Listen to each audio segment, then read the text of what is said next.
Olá, aqui é a Priscila do Filha do Soberano. Vamos para mais um estudo do Evangelho de João.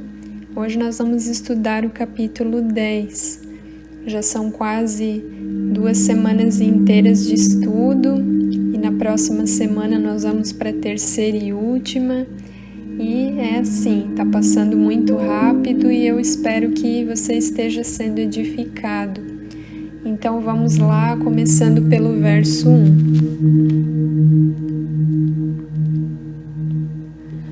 O sermão de Jesus a respeito do bom pastor retrata-o como o verdadeiro pastor e governante de seu povo, contrastando-o com todos os falsos pastores.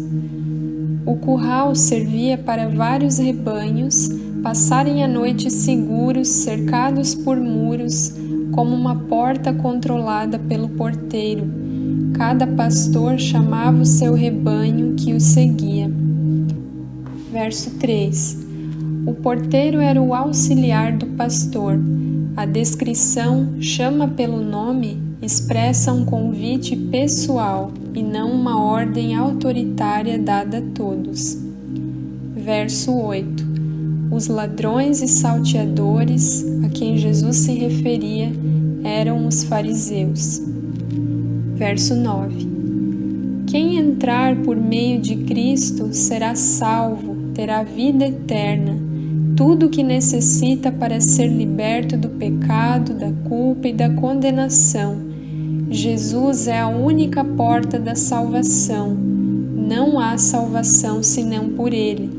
Conforme a gente lê lá em Atos 4:12, que diz assim: não há salvação em nenhum outro, pois debaixo do céu não há nenhum outro nome dado aos homens pelo qual devamos ser salvos. Verso 10. Os ladrões tiram a vida, o pastor a concede. A vida abundante envolve salvação, provisão, cura e muito mais. Vida aqui é a vida eterna, a vida de Deus. 11. Jesus é o bom pastor que dá a sua vida pelas ovelhas, ao contrário dos ladrões malignos que tiram a vida delas. Jesus entregou sua vida física para nos dar a vida eterna. Obrigada, Senhor. Versos 12 e 13. O mercenário é um pastor contratado, um empregado que cuida do rebanho visando apenas aos seus próprios interesses. Quando um mercenário vê um lobo chegando, ele foge e deixa as ovelhas. Bom, para você entender as notas de estudo que eu estou trazendo aqui, você precisa ler todo o capítulo. E é interessante como Jesus ele usava uma linguagem e analogias de acordo com a época, porque pastores e ovelhas, rebanho, era algo muito comum naquela época, não tão comum nos nossos dias, né? Verso 14. O conhecimento que Deus tem de seus filhos e seu amor por eles incluem sua afeição pessoal, fidelidade e cuidado constantes. O cristão está gravado nas palmas de suas mãos. Ele nunca será esquecido por Deus. Não há um só momento em que os olhos de Deus parem de vigiar o cristão para o seu bem. Verso 27. Aqueles que realmente são ovelhas de Cristo obedecem à sua voz e o seguem. Estão em comunhão constante com o pastor. Ouvir e seguir estão no tempo presente, denotando a atividade habitual. O pastor dá vida eterna aos que o seguem. Aqueles que se desgarram do pastor e se recusam a ouvir sua voz e segui-lo, demonstram que não são suas ovelhas. Verso 31.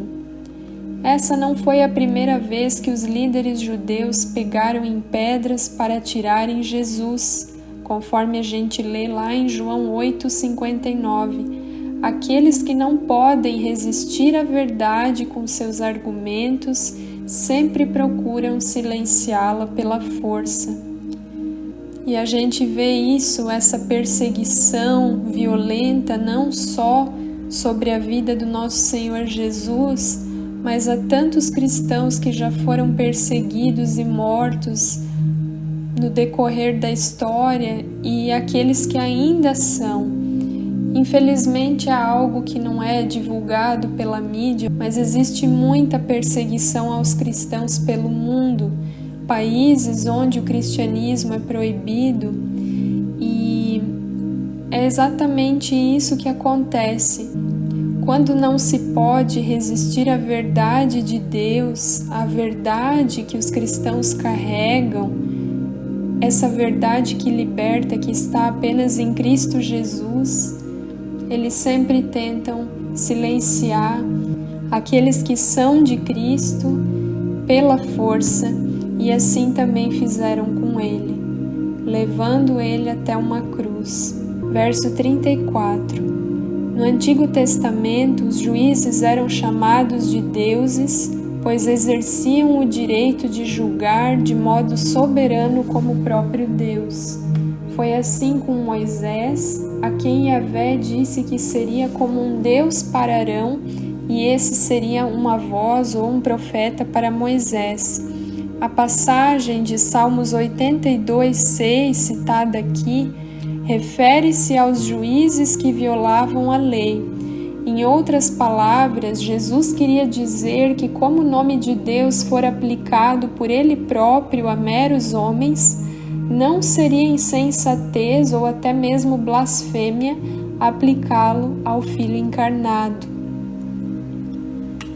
Então, se até meros mortais, que são seres humanos, receberam esse título, essa nomeação de deuses com D minúsculo no passado, aqueles que eram juízes, quanto mais o Senhor Jesus tinha todo o direito de ser chamado de Deus, de Filho de Deus. Versos 37 e 38. Jesus pediu aos líderes judeus que considerassem pelo menos os seus milagres, pois eles demonstravam a sua deidade, a sua verdade.